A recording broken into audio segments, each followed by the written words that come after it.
Waalaikumsalam warahmatullahi wabarakatuh. Selamat sore juga, Bu. Sebelumnya, saya berterima kasih kepada kalian karena telah meluangkan waktu untuk berkumpul di tempat ini dan melakukan konseling bersama saya. Iya, Bu. Baiklah, sebelum kita memulai kegiatan, alangkah baiknya kita berdoa dulu bersama. Siapa di sini yang akan memimpin doa? Ya, Bu. Silakan. Sebelum mulai kegiatan, alangkah baiknya kita berdoa dulu.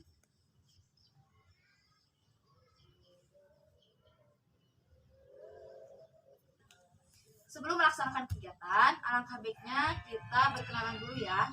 Di sini ada yang sudah tahu nama saya? Belum, Bu. Oke, kalau begitu saya akan memperkenalkan diri saya terlebih dahulu. Nama saya Puji Pojesa Putri. Saya adalah mahasiswa IKIP Siliwangi. Kalian bisa memanggil saya dengan panggilan Bu Puji. Nah, kalian lebih nyaman memanggil saya dengan nama panggilan apa? Bu Uji atau Bu Puji? Bu Uji. Bagus. Baiklah, kalau begitu sebelum mulai kegiatan, apakah ada hal lain yang ingin ditanyakan? Di mana, Bu? Rumah saya tidak begitu jauh dari sini. Rumah saya berada di Kampung Pasir Ipis dan saya juga salah satu alumni dari sekolah yang ada di dekat rumah saya. Ada pertanyaan lain? Tidak ada, Bu. Jika tidak ada yang ingin ditanyakan lagi, sekarang giliran kalian masing-masing memperkenalkan diri kalian. Boleh juga bersama asal rumahnya, dimulai dari sebelah kiri saya. Nama saya dari Cipai. Nama saya Dinipali Dalamia dari sini. Oke, terima kasih kalian sudah memperkenalkan diri kalian. Ternyata rumah kalian cukup dekat ya. Ya, Bu. Baiklah, sekarang kita akan melanjutkan kegiatan kita. Kegiatan kita ini adalah konseling kelompok. Apakah di sini ada yang pernah mengikuti kegiatan konseling kelompok sebelumnya? Belum pernah, Bu. Berarti kalian di sini belum mengetahui apa arti dari konseling kelompok. Belum, Bu. Konseling kelompok merupakan bentuk layanan atau bantuan kepada seseorang melalui kelompok. Misalkan ini punya masalah tertentu dan Asifa juga memiliki masalah tertentu. Nah, hal itu bisa diselesaikan bersama dengan kelompok. Jadi, anggota kelompoknya dapat memberi masukan terhadap solusi masalah yang dimiliki oleh anggota kelompok tersebut. Mengerti? Mengerti, Bu. Di sini barusan saya sudah membeberkan pengertian dari konseling kelompok. Apakah ada yang bisa membeberkan tujuan dari konseling kelompok? Untuk perkembangan peserta didikan, Bu. Oke, jawabannya betul tadi. Tujuannya itu dapat mengembangkan kemampuan komunikasi antara satu individu. Jadi di sini teman-teman dapat saling memberikan bantuan untuk menyelesaikan tugas-tugas perkembangan pada setiap fase perkembangannya.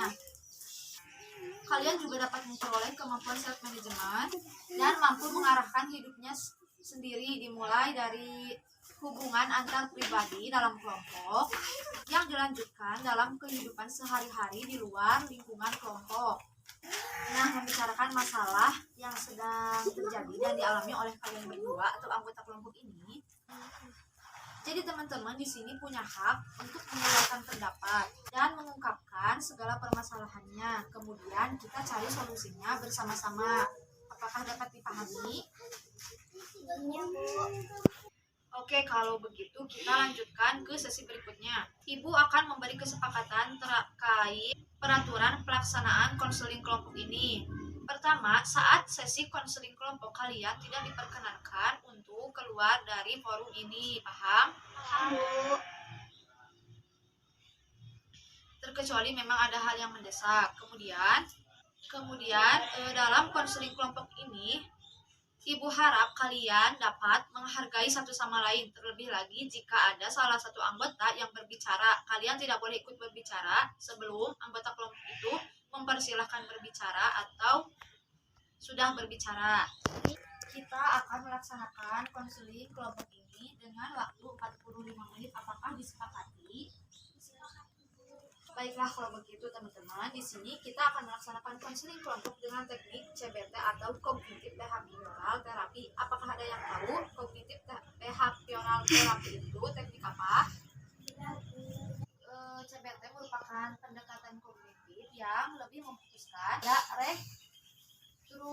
restrukturisasi kognitif atau pembenahan kognitif yang menyimpang akibat kejadian yang merugikan dirinya sendiri baik fisik maupun psikis. Aspek teknik CBT ini cara berpikir,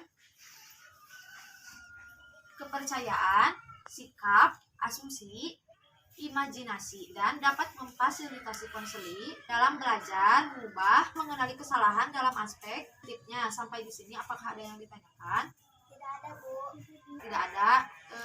Teman-teman di sini memiliki tahapan-tahapan yang harus dilewati dalam mengikuti konseling kelompok ini. Ada tahapan pengenalan, peralihan, tahapan pengungkapan masalah, pengakhiran, dan selain itu juga ada asas-asas, yaitu ada asas kesukarelaan, keterbukaan, kerahasiaan, dan asas kenormatifan. Apakah di sini semua peraturan tersebut dapat disepakati? Sepakati, Bu. Baik, kalau begitu sebelum ke tahap selanjutnya, di sini Ibu akan memberikan kalian ice breaking. Breaking itu merupakan pengetesan semangat atau pemfokusan pikiran kalian agar tidak mengantuk. Jadi saya bilang tepuk semangat, kalian bilang paham? Paham, Bu. Oke, tepuk semangat.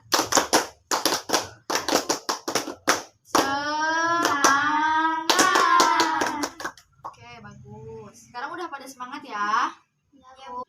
Baik, berarti teman-teman di sini sudah siap untuk melanjutkan ke tahap selanjutnya, betul? Betul. Oke, kita sudah melewati tahap pengenalan. Sekarang kita akan melewati memasuki tahap pengungkapan masalah. Di sini teman-teman ada yang tahu gak alasan kalian diundang ke ruangan saya? Tidak, Bu. Nah, jadi saya mengundang kalian ke sini adalah karena aspek self-talk kalian. Kalau kalian saat presentasi itu jarang bicara, betul? Betul, Bu. Ayo, kenapa? Sebenarnya ada kesulitan apa sih yang kalian alami sehingga kalian sampai tidak berbicara padahal saat presentasi yang mewajibkan kalian untuk berbicara, sehingga kalian tidak bisa berbicara di depan kelas atau self-talk dari ASIPA?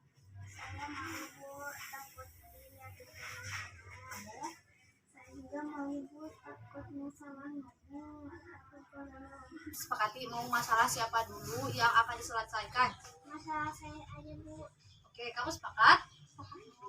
Oke, tadi kamu itu masalahnya takut dilihatin teman-teman, betul?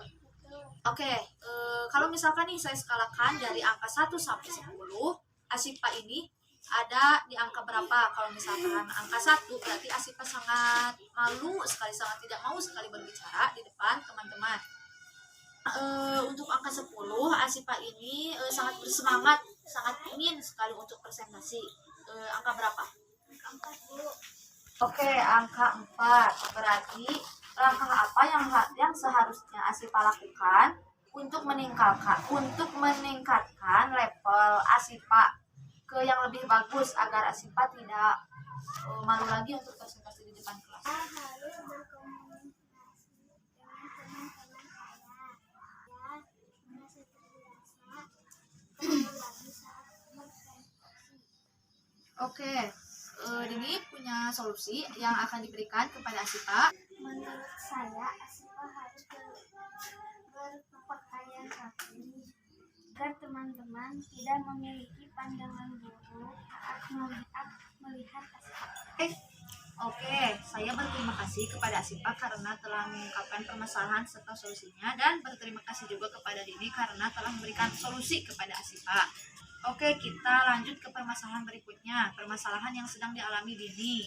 Tadi permasalahan yang sedang dialami Dini itu takut berbicara di depan kelas karena takut ngomongnya balelol begitu.